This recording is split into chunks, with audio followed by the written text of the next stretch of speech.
Κοτόπουλο λεμονάτο με γκρεμολάτα και ρύζι. Μάλιστα. Γκρεμολάτα είναι ένα μείγμα από σκόρδο, μαϊντανό, λεμόνι, πολλοί βάζουν και πορτοκάλι, που οι Ιταλοί τελειώνουν το σομπούκο. Βέβαια τώρα το έχουν δανειστεί όλοι και το χρησιμοποιούν σε πάρα πολλά πιάτα. Εδώ με την πρώτη ματιά βλέπουμε ένα κοτόπουλο λαπά κάτασπρο μαζί με το ρύζι του. Θα μπορούσαμε να το ονομάζουμε και white explosion, λευκή έκρηξη. Έτσι λίγο. Για να δούμε.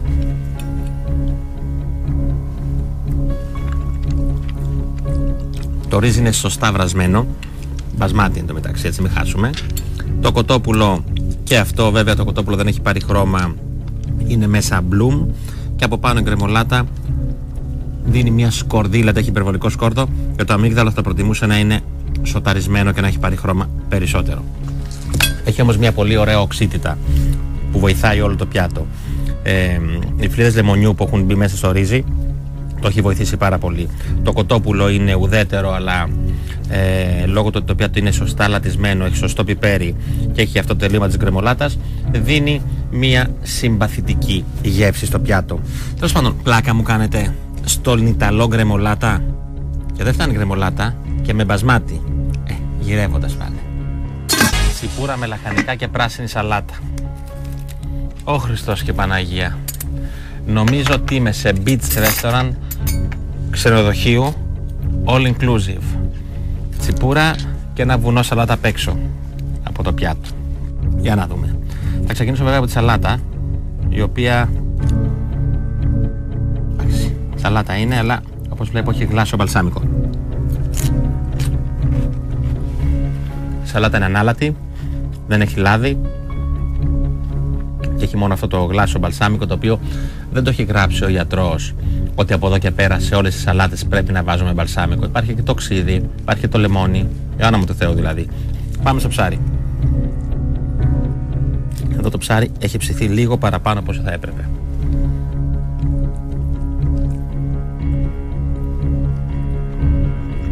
Το ψάρι είναι ψημένο απλά στο φούρνο, με λεμόνι στην κοιλιά, διάφορα αρωματικά. Είναι νόστιμο, σωστά λατισμένο, σωστό πιπέρι, έχει μια ωραία γεύση, απλά είναι λίγο πιο πολύ ψημένο από όσο θα έπρεπε. Ένα πιάτο λοιπόν πάρα πολύ μέτριο.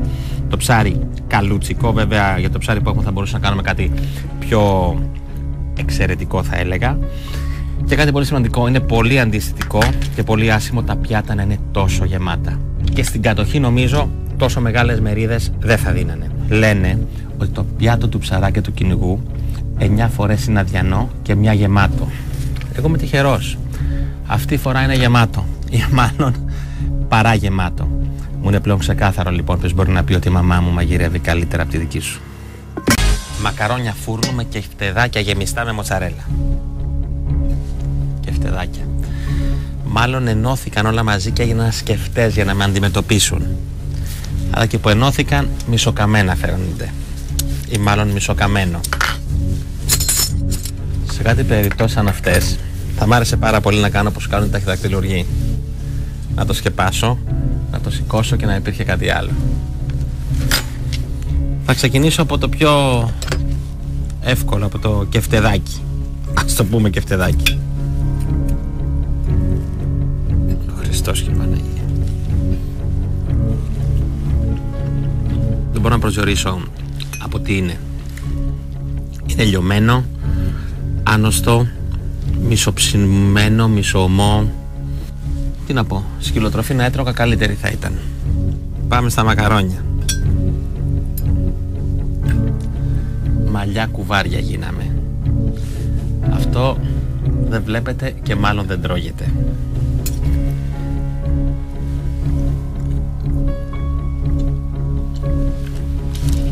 Μου φτάνει. Είχε όλα τα κακά του Φαραώ. Τρίγωνα τυροπιτάκια κρούστας με γαριδοσαλάτα και σος κοκτέιλ. Μάλιστα.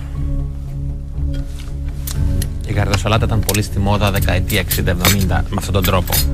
Η σάλσα αυτή τη λέγανε 1000 Islands, 1000 νησιά, ή η σος κοκτέιλ που λέμε σάλσα Aurora Ιταλή. Ας ξεκινήσουμε από τα τυροπιτάκια που φαίνονται ωραία.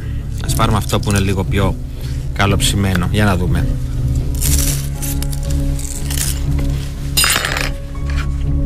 Τα τυροπιτάκια, αν και λίγο λαδερά, είναι πάρα πολύ νόστιμα. Φτιαγμένα όπως πρέπει.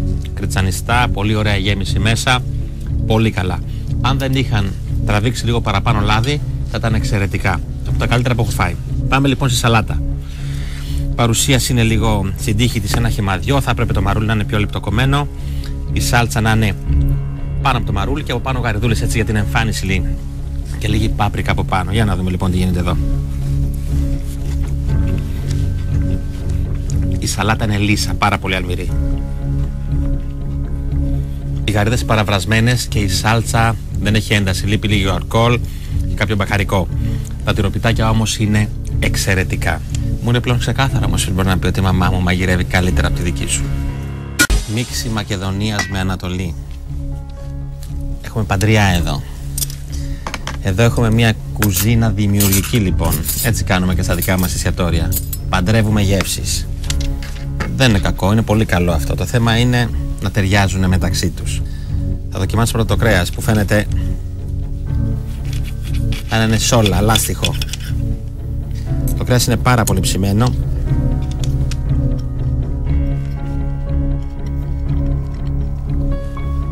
Εδώ βλέπουμε ότι το κρέας έχει παραψηθεί, έχει κοπεί πάρα πολύ χοντρό και είναι σκληρό. Κρίμα γιατί είναι νόστιμο.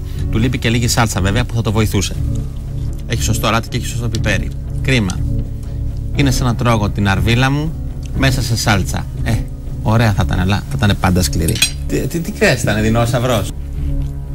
Πάμε τον πιλιγούρι. Το πιλιγούρι είναι νόστιμο, έχει ωραίες εντάσεις. Ταιριάζει με το κρέας. Έχει μια πολύ ωραία οξύτητα. Είναι λίγο χοντροκομμένα μέσα τα λαχανικά. Πάντως σε γενικές γραμμές ένα μέτριο πιάτο. Το πιλιγούρι νόστιμο, το κρέας καλό αλλά πολύ σκληρό. Εδώ λοιπόν έχουμε ένα πάντρεμα, ένα γάμο. Και όπως είχε πει ένας Γάλλος φιλόσοφος, ο γάμος είναι όπως εστιατόρια. Όταν σε σερβίρουν, κοιτάζεις τα πιάτα των άλλων. Για να δούμε λοιπόν μετά τι πιάτο με περιμένει. Καρμπονάρα αυθεντική.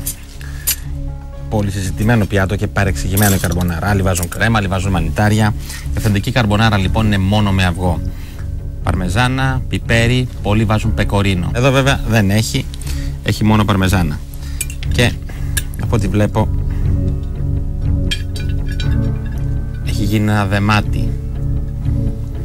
Για να δούμε λοιπόν, τουλάχιστον το δοκιμάσουμε.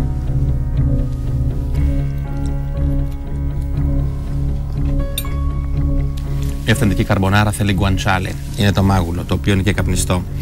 Εδώ βλέπουμε ότι είναι πολύ λεπτοκομμένο και ασοτάριστο. Πρέπει να ροδίσει, να γίνει μαύρο. Η καρμπονάρα αυθεντική λοιπόν πρέπει να έχει ένα χρώμα προς το καφετί. Κρίμα. Τα μακαρόνια είναι άψογα βρασμένα al dente. Έχει ωραίες ισορροπίες σε σχέση με το πιπέρι και το αλάτι. Το μπέικον ήθελε βέβαια λίγο παραπάνω σοτάρισμα. Και λείπει κάτι πολύ βασικό.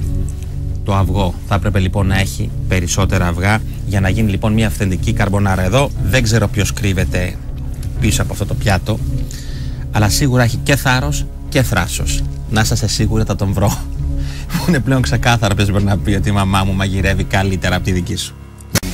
Επιτέλους έφτασε η ώρα των μεγάλων τελικών. Οι απαιτήσεις μου από εδώ και πέρα θα είναι πολύ μεγάλες και θα είμαι πολύ πιο αυστηρός από τις προηγούμενες φορές. Ας ξεκινήσουμε από το πρώτο πιάτο. Σαρμαδάκια σβέλτα της εργαζόμενης. Καλή αρχή. Το πιάτο, όπως βλέπετε, έχει σουρώσει νερά. Σαρμαδάκια περιμένεις κάτι τυλιχτό, διότι τα σαρμαδάκια από ό,τι ξέρω είναι τυλιχτά. Εδώ τα βλέπουμε πιάτο μοριακής κουζίνας σε αποδόμηση. Και από πάνω μάλλον γιαούρτι, το οποίο το γιαούρτι είναι έτσι, τελείως ξινό, χωρίς λάδι, αλάτι, πιπέρι, τίποτα. Πολύ νερό και έχει μια περίεργη μυρωδιά από τον κιμά, γιατί μάλλον ο κιμάς δεν σοταρίστηκε πολύ και έχει βράσει, δεν σοταρίστηκε σωστά. Για να δούμε. Ένα πιάτο που έχει προδιαγραφές, αλλά το ρύζι κρατάει, είναι αρκετά όξινο, λείπει λίγο ένταση, λίγο πιπέρι. Το πιο σημαντικό είναι όξινο πολύ, βάζοντας και το γιαούρτι απάνω γίνεται πάρα πολύ ξινό. Νομίζω ότι είναι ένα πιάτο πάρα πολύ μέτριο. Θα περίμενα τουλάχιστον κάτι πιο εντυπωσιακό. Αυτό το πράγμα εδώ, το bloom, σαν να είναι ένας αρχάριος, δεν το δέχομαι. Ο Oscar Wilde λέει ότι το πολύ make-up και τα λίγα ρούχα δείχνουν μια απελπισμένη γυναίκα. Εγώ μπορώ να πω το ίδιο για αυτό το πιάτο. Η πολλή σάλτσα και το λίγο φαΐ δείχνουν έναν απελπισμένο μάγειρα. Και νομίζω αυτός που έφτιαξε αυτό το πιάτο πρέπει να είναι απελπισμένος. Μοσχαρίσια ταλιάτα με κόκκινη σάλτσα και πατάτες baby. Ταλιάτα είναι ένα πιάτο που η καταγωγή του είναι από την Τοσκάνα. Λέμε ταλιάτα οποιοδήποτε κομμάτι κρέας κόβουμε από το τάλιο το ιταλικό. Λοιπόν, εδώ έχουμε μια ταλιάτα που από την πρώτη ματιά βλέπω ότι δεν είναι ούτε κόντρα ούτε φιλέτο. Είναι άλλο κομμάτι κρέας που δεν είναι κατάλληλο για αυτή τη χρήση. Βέβαια βλέπω ότι είναι άψογα ψημένο. Δηλαδή μια σωστή ταλιάτα, για μένα έτσι που το τρώγω με αίμα, η μάνα μου παράδειγμα θα το τρώγει καλοψημένο. Είναι αυτό. Όταν βλέπουμε ότι υπάρχει αυτή η τριχρωμία μέσα στο κρέας, θα πει ότι είμαστε σε ένα πάρα πολύ καλό ψήσιμο. Για να δούμε λοιπόν. Είναι λίγο σκληρό γιατί το κρέας είναι νόστιμο. Έχει σωστά λατιστεί γιατί έχει πέσει και αλάτι χοντρά από πάνω. Σωστό πιπέρι.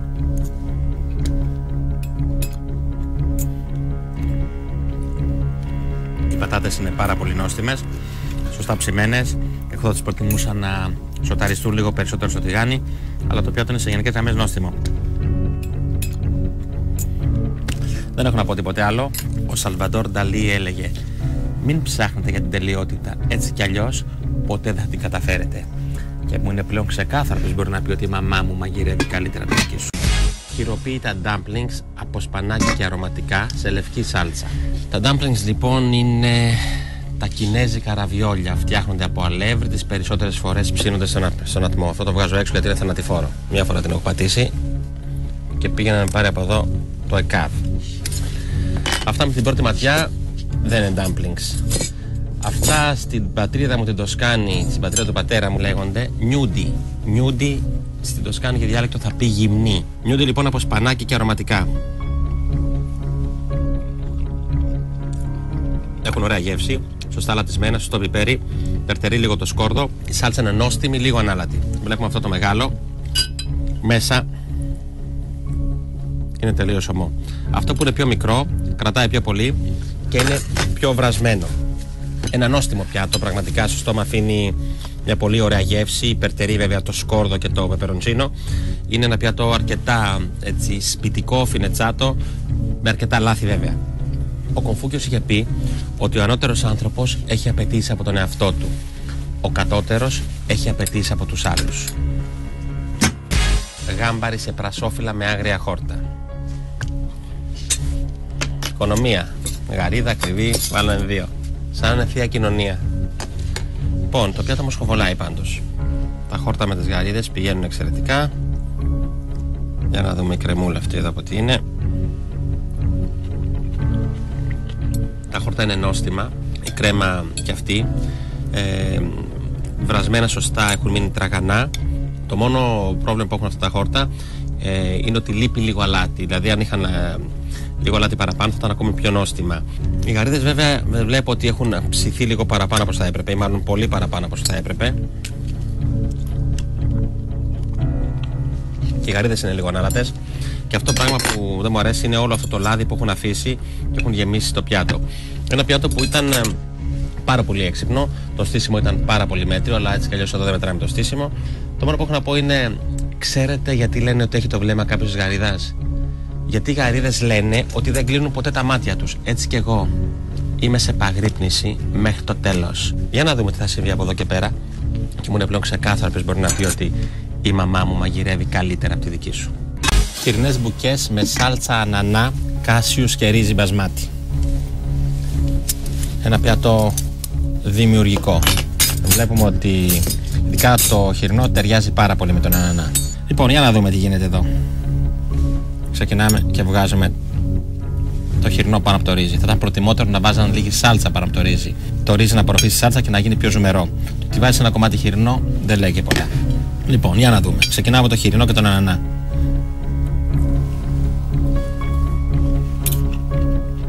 Το χοιρινό έχει ψηθεί.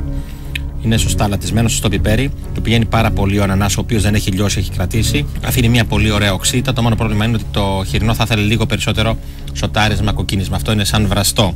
Θα του δίνει ακόμη περισσότερη γεύση. Ένα πιάτο νόστιμο, σπιτικό, μαμαδίστικο, παρόλο που έχει τον ανανά.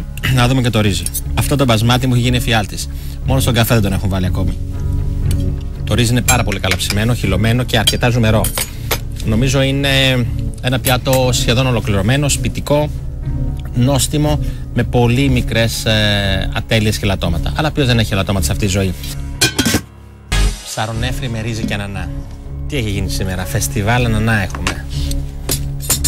Ο ανανάς είναι πολύ καλός, ειδικά όταν κάνουν δίαιτα, λέει, και το λίπος της κοιλιάς. Εδώ έχουμε ήδη ένα πρόβλημα. Το ρύζι είναι σχεδόν τελείως ομό. Το ρύζι είναι τελείως ομό.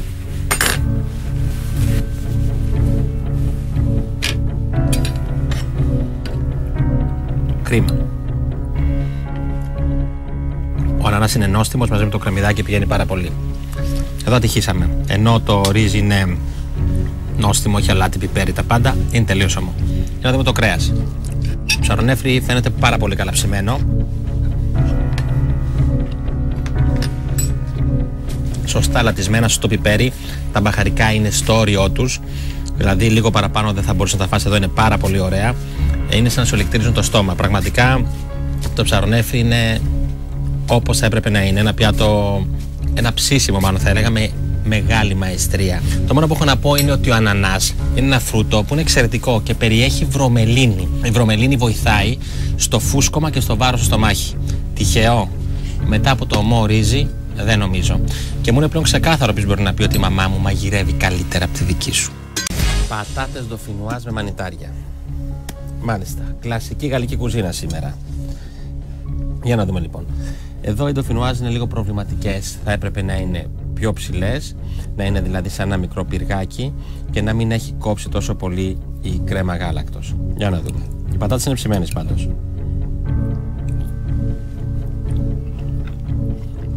Είναι νόστιμες. Η σάλτσα έχει κόψει λίγο το βούτυρο της κρέμας, έχει κλατάρει όπως λέμε και είναι λίγο αλμυρές. Τις περίμενα χειρότερες. Πάμε στα μανιτάρια.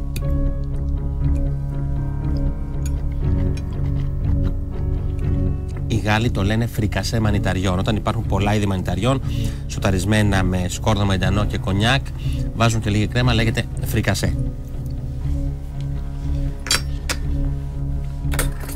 Τα μανιτάρια είναι νόστιμα.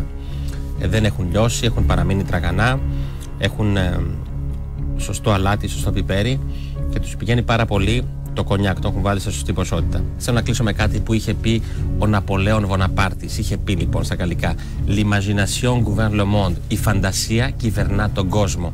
Έτσι είναι και η μαγειρική φαντασία. Πέρκα με κρασί και μουστάρδα μαζί με ρύζι. Σήμερα οι τελικοί μας νομίζω κάνανε το βήμα της γαρίδας προς τα πίσω. Αν κρίνω από την εικόνα, το πιάτο είναι προβληματικό. Θα ξεκινήσω από το λαπά. Βέβαια τρως λαπά για να σου φτιάξω το στομάχι, αλλά αυτός εδώ όταν θα πας στον οδοντογιατρό να σου φτιάξει τα δόντια. Το ρύζι είναι άνοστο και ήθελε παραπάνω βράσιμο. Όπως βλέπετε έχει μείνει τελείως πυρωτό. Πάμε στην πέρκα. Η πέρκα είναι εξαιρετικό ψάρι. Εδώ είναι τελείως άνοστη και παραβρασμένη. Ένα πιάτο που δείχνει προχειρότητα. Θεωρώ πως ακόμη και καλοφτιαγμένο να ήταν, δεν είναι ένα πιάτο που αρμόζει σε έναν τελικό. Το ξέρατε εσείς ότι η πέρκα της θάλασσας, όχι του γλυκού νερού όπως αυτή, η πέρκα της θάλασσας αποφεύγει το αγκίστρι? Με λίγα λόγια δεν τσιμπάει. Ούτε κι εγώ τσιμπάω. Και μου είναι πλέον ξεκάθαρο ποιος μπορεί να πει ότι η μαμά μου μαγειρεύει καλύτερα από τη δική σου. Μοσχαρίσιο φιλέτο με κακάο, σως φρούτων και άγριο ρύζι. Πλησιάζουμε στο τελικό, στο μεγάλο τελικό, και βλέπουμε ότι τα πιάτα γίνονται όλο και πιο τεχνικά. Εδώ βλέπουμε ένα πιάτο που είναι πραγματικά σαν χριστουγεννιάτικο δέντρο. Πολύ σημαντικό, πρέπει να ξέρουμε ότι το φαγητό πρέπει να είναι πάντα μέσα στο πιάτο. Ποτέ δεν πρέπει να είναι εκτός πιάτου. Μάλλον το πιάτο θέλει οδηγίες χρήσης. Το φιλέτο δεν είναι καθαρισμένο καλά γύρω-γύρω και είναι και αρκετά σκληρούτσικο.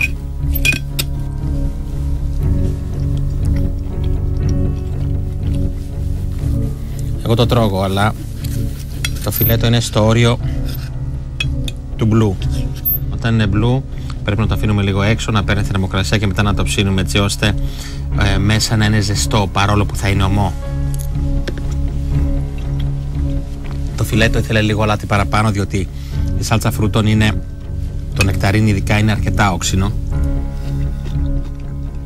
Η σάλτσα είναι αρκετά καλή, ξυνίζει λίγο, αλλά δεν είναι ένα ξινό που είναι αντιπαθητικό ή που ενοχλεί. Το ρύζι είναι νόστιμο. Απλά προσπαθώ να καταλάβω το κακάο που βρίσκεται. Καλά, το κρέας για να κοπεί θέλει, όχι αλυσοπρίωνο, δεν τι να πω. Αυτή είναι λέιζερ. Η συνταγή λέει ότι έχει κακάο. Εδώ δεν έχουμε καθόλου κακάο. Ίσως θα έπρεπε να βάλουν παραπάνω ή μάλλον το ξέχασαν. Δεν μπορώ να καταλάβω.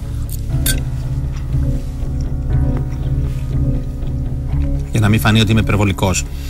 Θεωρητικά θα έπρεπε να έχει πάνω μία στρώση κακάο. Εδώ έχει μάλλον αυτό που βλέπω λίγο στην άκρη. Δοκιμάζω και από την άκρη λοιπόν. Τελική είναι, θα εξαντλήσω όλο το περιεχόμενο.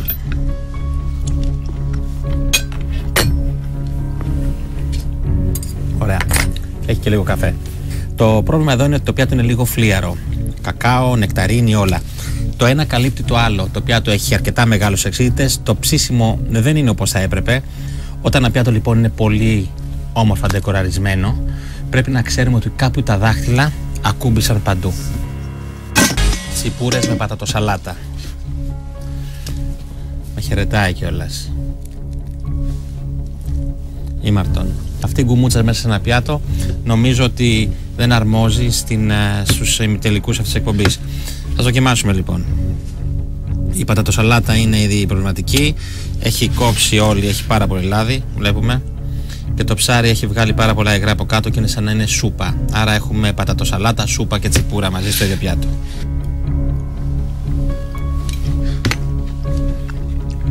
Οι πατάτες είναι βρασμένες, είναι λίγο ανάλατες.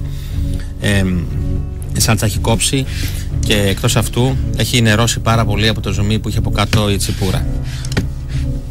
Λοιπόν, η τσιπούρα από πάνω έχει αρπάξει λίγο, αλλά νομίζω ότι είναι σωστά ψημένη. Θα ήθελε λίγο περισσότερο αλάτι. Για το γούστο μου έχει παραψηθεί. Η τσιπούρα, ειδικά τα ψάρια, πρέπει να είναι, για να είναι σωστά ψημένα, πρέπει το κόκαλο να είναι τουλάχιστον να έχει λίγο αιματάκι, δηλαδή ψημένο μέχρι το κόκαλο. Από εκεί και πέρα το ψάρι, όταν παραψηθεί και χάσει την πρωτεΐνη του, δεν έχει πλέον καμία ουσία, είναι σαν να τρώμε χόρτο. Το γυρίζω για ανάποδα. Από την κάτω μεριά το ψάρι είναι σχεδόν ανέπαυτο, θα έλεγα. Δεν έχει αλάτι, δεν έχει πιπέρι. Και είναι απλά ένα ψάρι νεροβραστό. Μια γερμανική παροιμία λέει ότι τα μεγάλα δέντρα κάνουν περισσότερο σκιά παρά καρπό. Η απόδειξη.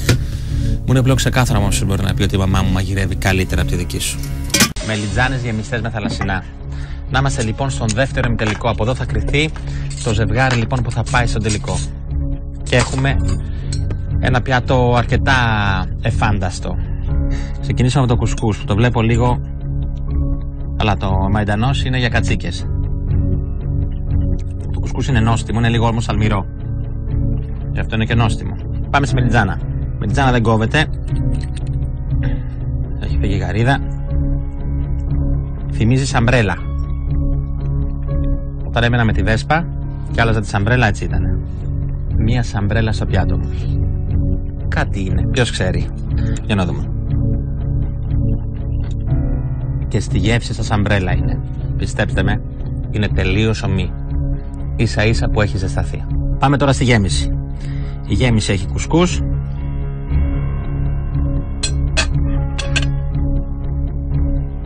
Και ένα κορδόνι. Κάποιος ξέχασε τα κορδόνια του μέσα στο πιάτο. Ή μάλλον όχι. Είναι σουρίμι. Ψεύτικο καβούρι. Τι νόημα έχει. Βάζουμε μια αληθινή γαριδούλα και τη σκοτσάρουμε δίπλα το σουρίμι. Η γέμιση δεν λέει και πολλά. Φέτος γενικά έχουν παίξει πάρα πολύ τα θαλασσινά. Αυτή η φορά βέβαια στον μεγάλο ημιτελικό αποφάσισαν να κρυφτούν μέσα σε μια μελιτζάνα, ή μάλλον διορθώνω, σε μια σαμπρέλα από μελιτζάνα. Και με το δίκιο τους, ρε παιδιά. Φιλέτο σολομού με αρωματική σάλτσα και λαχανικά γλασέ. Μάλιστα. Πάντως, οπτικά, παρόλο που δεν μετράει εικόνα, το πιάτο είναι πάρα πολύ καλό. Θα ξεκινήσω όμως από τον μπρόκολο που το έχουν βάλει εδώ σαν σφίνα από πίσω για να κρατάει. Το μπρόκολο ήθελε λίγο ακόμη βράσιμο. Κρατάει λίγο, αλλά είναι νόστιμο. Σωστά λατισμένο, σωστό πιπέρι. Το ίδιο και το καρότο. Το κολοκύθι είναι σωστό. Σπαράγγι σολομός είναι ο τέλειος συνδυασμός. Όπως σπαράγγι και αυγά. Πάμε στο σολομό τώρα. Ο σολομός είναι λίγο πιο ψημένος από όσο θα έπρεπε.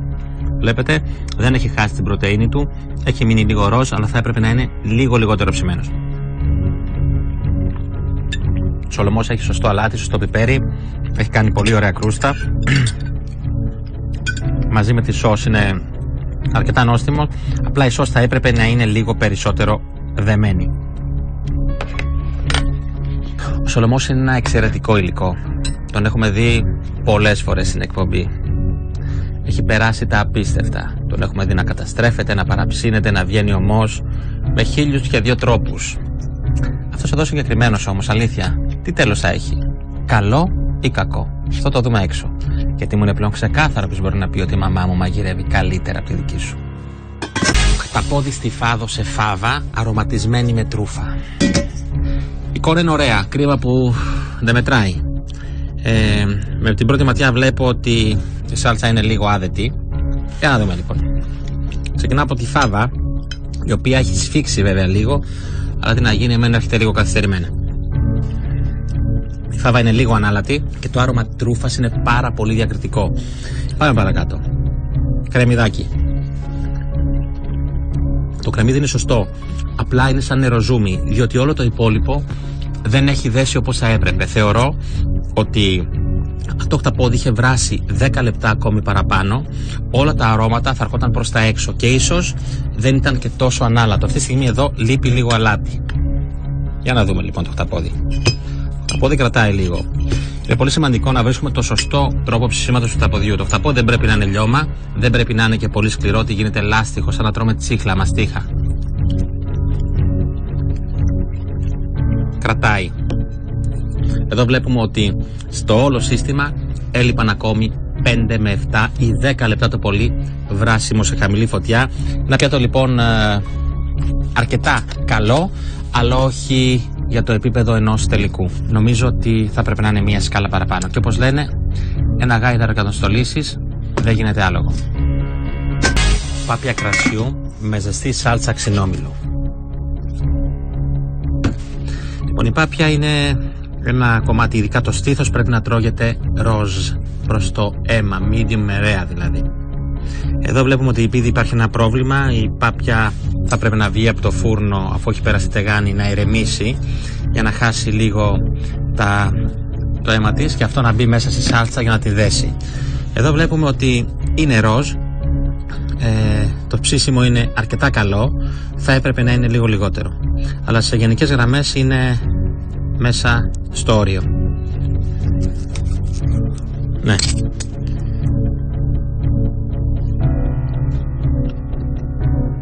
Ειδικά στο κέντρο το ψήσιμο είναι άψογο, απλά της λείπει λίγο αλάτι και λίγο πιπέρι. Πάμε στον μπουρέ από ξινόμηλο, διότι δεν είναι σάλτσα. Είναι νόστιμο, όξινο όπως θα έπρεπε να είναι, έχει την κανέλα του. Είναι σε γενικές γραμμές πάρα πολύ καλό. Το μόνο πρόβλημα που έχει το πιάτο είναι ότι η σάλτσα δεν έδεσε πολύ, έχει μπερδευτεί με το αίμα και δημιουργεί αυτό το αποτέλεσμα που είναι και αντιαισθητικό, αλλά νομίζω δεν ταιριάζει και με όλη τη φιλοσοφία του πιάτου. Τι να πω, έφτασα το τέλος της εκπομπής για να φάω κι εγώ μία πάπια εδώ μέσα. Παρόλο σε αυτές τις εκπομπές πάντως την πάπια δεν την έκανα ποτέ και ούτε τώρα θα την κάνω. Και σε όποιον δεν αρέσει, ξύδι ή μάλλον ξιδόμηλο. Μου είναι πλέον ξεκάθαρο ποιος μπορεί να πει ότι η μαμά μου μαγειρεύει καλύτερα από τη δική σου.